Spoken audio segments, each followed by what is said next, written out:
Avatar: The Last Airbender is coming to Netflix, and because I'm more efficient than an entire production company, I'm making this video sooner than they are.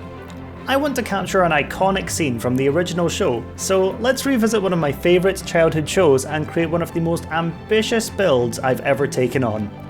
As always, if you like this video, let me know by leaving one, and subscribing if you find yourself coming back regularly, since you're coming back anyway. I hope you enjoy the video. The first thing I needed to do was make sure that the build would fit within the world height, because this limitless game apparently has limits. So I used World Edit and used the hot air that I'm always being told is in my head, and created a hollow sphere that would fit entirely into the area I wanted.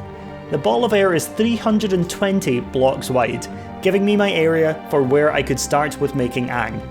To have a wonderful start to the build, apparently I double-clicked the record button and didn't notice for the 2 whole hours I was live building the head and the frame for the body.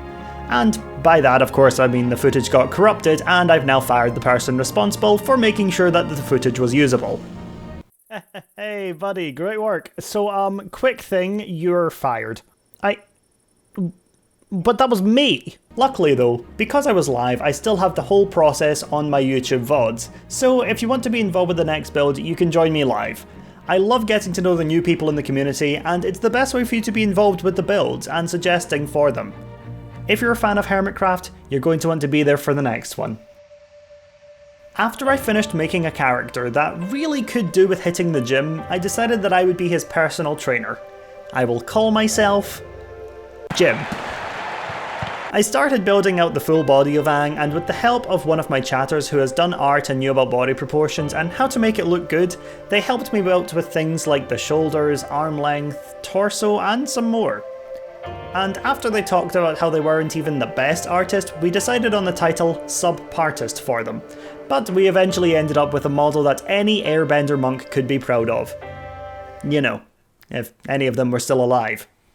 For the next step, I decided to dedicate an entire day to sculpting the hands and feet in what I decreed to be Gripper Day, and I have absolutely no reservations about the jokes that came out of that stream as a result. Spending about 3 hours on the hands and feet, one of the hands which I ended up building later that night offline, I've done the best I can with what I see as one of the most complex parts of this project, and while not perfect, it's enough for me to look at and say, wow, he sure did try his best. Jesus cross on top. I don't see them as Jesus crosses, I see them as Hail Satanas!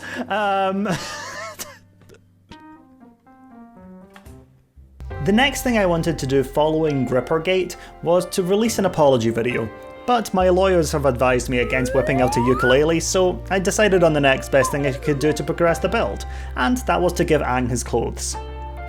This is my first time picking up a sewing machine and using it to make clothes in Minecraft, but after throwing it at my computer hoping that it would work somehow, buying a new computer and asking multiple experts why throwing one bit of machinery at the other didn't work, I started off by painting on the shape of the clothes with some blocks and some tools to give it more shape.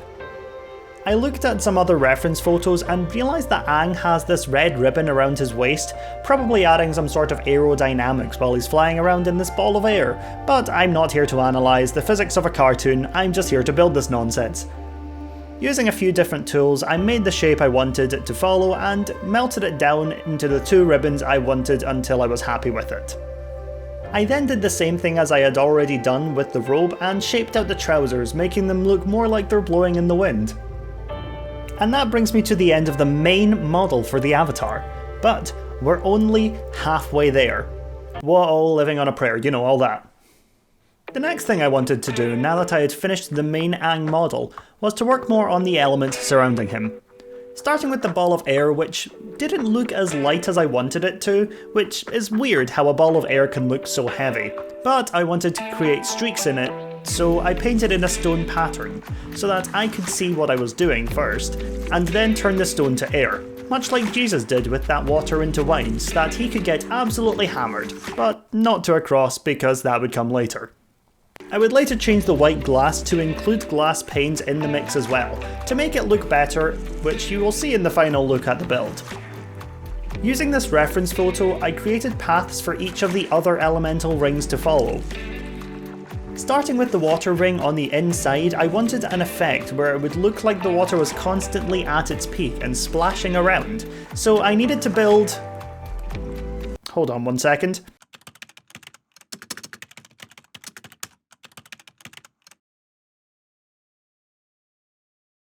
I needed to build the spoon, I think, as well as some extra drops of water spraying out from those parts where the water had peaked.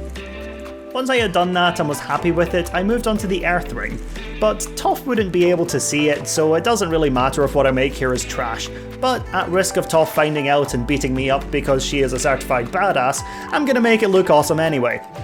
I made all the rocks following the largest ring using a tool that is appropriately named after the semi-famous bald man.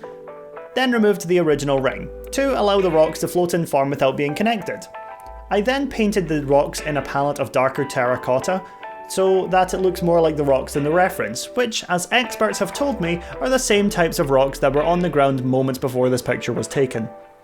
Finally, we have the fire ring, and not the kind of fire ring that results in my ex-boyfriend Harry being unemployed after being caught stealing too much ham from Subway.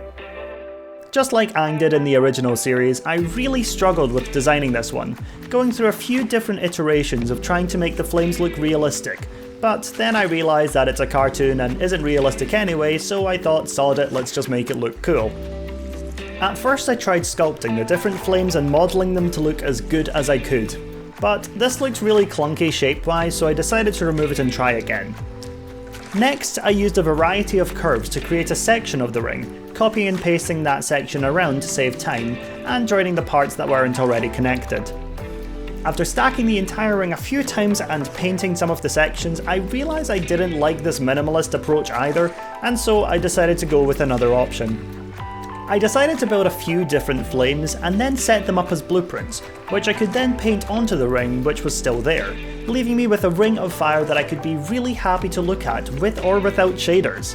Though only from two views, because I couldn't paste the fire blueprints in sideways, so from the front and back you've got an incredible build with fire, earth, wind and water. But from the sides you only have an incredible build with earth, wind, water and vaguely threatening red sticks. Throughout this build I've been making various additions that I could use to make this build stand out more. And after looking for hours and hours and hours, and by that I mean 3 minutes into my YouTube subscriptions because I already knew who I was looking for, I found the video that would teach me how to improve this build tenfold. Krista Cow has created one of the most iconic builds in Minecraft history, creating the entire universe in Minecraft, which essentially makes him a blocky god, except better, because he didn't build any famine or disease, which makes him a total legend. Something he did though was use light blocks to turn his builds into works of art, and looks like he took inspiration with many other influential artists in history, like Picasso or Madonna, who, because they weren't idiots, made their art with the lights on, and were able to see what they were doing. Adding in the lights was simple enough as I was doing it throughout the build, but I can't show that here because the blocks are invisible, and that would be kind of boring.